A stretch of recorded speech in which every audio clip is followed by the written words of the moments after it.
Hello guys, இன்றைக்கி நம்ம பார்க்க போகிறது ஹெல்தியான கொண்டக்கடலை, பச்சைப்பயிறு, கருப்பு வெள்ளை கொண்டக்கடலை அதை போட்டு ஒரு குருமா பார்க்க போகிறோம்.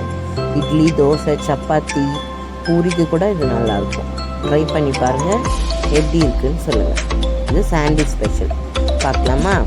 பட்டை, லவங்கம், ஏலக்காய், சோம்பு அதெல்லாம் ஃபஸ்ட்டு எண்ணெயில் போட்டுட்டு, அப்புறம் வெங்காயம் கூட கொஞ்சம் பிரியாணி இலை அண்டு கடல் பாசின்னு சொல்லுவோம்ல, அது போட்டு அரைச்சிட்டு அதுவும் அது கூட சேர்த்துட்டு ஒரு வெங்காயம் போட்டு அரைச்சி அதையும் எண்ணெயில் சேர்த்துட்டு, அப்புறம் இஞ்சி பூண்டு பேஸ்ட்டு போட்டு, அப்புறம் தக்காளி போட்டு வணக்கிட்டு, அதுக்கப்புறம் கலர்லாம் மாறினதுக்கப்புறம் மஞ்சத்தூள், உப்பு, கறி மசாலா அண்ட் குழம்பு மிளகாய்த்தூள் அதெல்லாம் போட்டு கொதிக்க வச்சுட்டு, நம்ம சைட் பை சைடு வேக வச்சுருந்த கொண்டக்கடலை அதெல்லாமே சும்மா ஒரே ஒரு ஸ்கூப் மட்டும் அரைக்கிறதுக்கு எடுத்து வச்சுக்கணும்.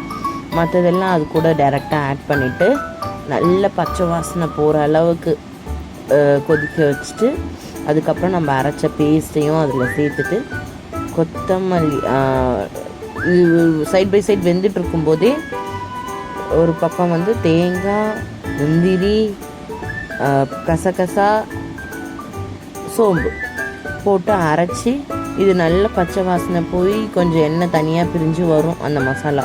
அந்த டைமில் அது மேலே மண்டை மேலே கொட்டி, அதை அப்படியே கொத்தமல்லி தூவி ஒரு 2 நிமிஷம் கழித்து ஆஃப் பண்ணோன்னா டேஸ்ட்டு செம்ம அட்டகாசமாக இருக்கும். பிடிச்சிருந்தா லைக் பண்ணுங்கள், சப்ஸ்கிரைப்